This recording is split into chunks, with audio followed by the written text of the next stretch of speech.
नमस्कार दोस्तों, आज के इस वीडियो में हम बात करेंगे माइक्रोसॉफ्ट ऑफिस वर्ड में हम अंडू और रीडू कैसे करें। सबसे पहले हम समझेंगे कि अंडू और रीडू होता क्या है।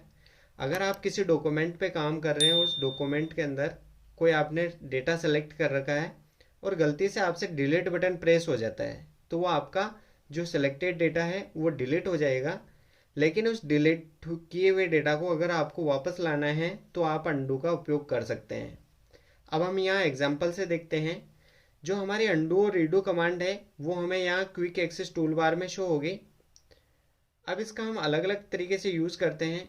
जैसे एग्जाम्पल मैंने यहाँ इसको सेलेक्ट किया है और यहाँ से हाईलाइट कर देता हूँ।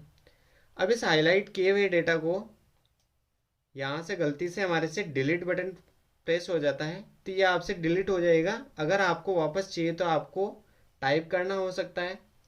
अगर हम इसको टाइप नहीं करें तो हमारे पास दूसरा ऑप्शन ये है कि हम यहाँ अंडू पे क्लिक करके वापस इसको एक क्लिक में ला सकते हैं। तो यहाँ हमारे पास जितना डेटा था हमने सेलेक्ट किया है वो हमारा वापस आ गया है। दूसरा ये है, अगर मान लीजिए मुझे सेम एज इट इज इसमें फॉर्मेटिंग करनी है और मुझे हाईलाइट करना है या फिर और कोई फॉर्मेटिंग करनी है, या मैं येलो से हाईलाइट करता हूँ, दोबारा इसको सेलेक्ट करता हूँ और किसी और कलर से मैं इसको हाईलाइट कर देता हूँ ग्रीन से। सेम एजेटिक में ऐसे 3-4 कलर से मैं इसको हाईलाइट कर देता हूँ अलग अलग कलर से। अब यहाँ मैंने जो कलर 3 सेलेक्ट किए हैं, अब मुझे इसमें से लगा कि यार येलो कलर ही सही रहेगा। अब मुझे वापस येलो कलर तक जाना है तो पहला तरीका तो मैं इसको सेलेक्ट करूँगा और वापस येलो कलर करूँगा, या फिर दूसरा हम यहाँ अंडू पे क्लिक करके वापस एक स्टेप बैक जा सकते हैं। फिर जैसे ही क्लिक करेंगे वापस हम इस वाली स्थिति पे आ गए जो हमें येलो कलर तक लेके आ गई। अगर मुझे वापस ब्लू कलर तक जाना है तो उसके लिए हम रीडू का यूज़ करेंगे। जैसे ही हम क्लिक करेंगे एक स्टेप ये आगे जाएगा, वापस क्लिक करेंगे ये हमारे पास जो है ब्लू कलर आ गया। तो इस तरीके से हम अंडू और रीडू का यूज कर सकते हैं। लेकिन क्या हम बार बार यहाँ पे माउस से क्लिक करते रहेंगे? नहीं। यहाँ हम जैसे इस पे क्लिक करते हैं तो यहाँ हमें Ctrl+Z इसकी शॉर्टकट जो है अंडू की। यहाँ पे हम चेक करें तो रीडू की हमारे पास Ctrl+Y। यहाँ अब हम यहाँ पे क्लिक करते हैं और यहाँ से इसको डिलीट कर देते हैं। अब मुझे ये डिलीट की हुई वापस चाहिए इमेज, तो यहाँ से हम Ctrl और Z प्रेस करेंगे, हमारे पास ये आ गई।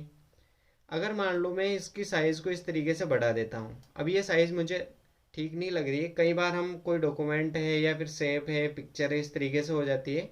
अब ये पहले वाली स्थिति में चाहिए तो इसके लिए मैं Ctrl+Z यूज़ कर सकता हूँ।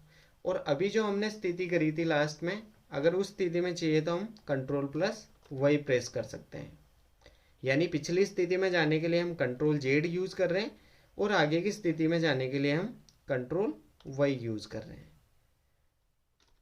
अभी हम एक नया टेक्स्ट ऐड करते हैं। जैसे मान लीजिए एग्जाम्पल, यहाँ हम कोई भी टेक्स्ट कॉपी कर लेते हैं।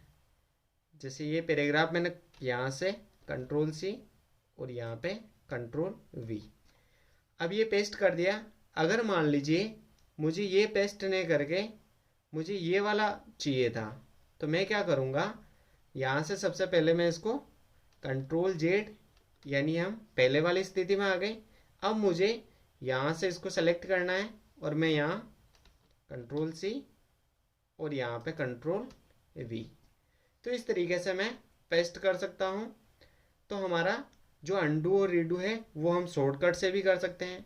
लेकिन अगर हमें मान लो यहाँ हम अंडू पे जाएंगे तो एक क्लिक केबल बटन आपको शो होगा, इस पर जैसे ही क्लिक करते हैं तो यहाँ हमने जितने लास्ट एक्शंस किए हैं अंडू के वो सारे शो हो जाएंगे।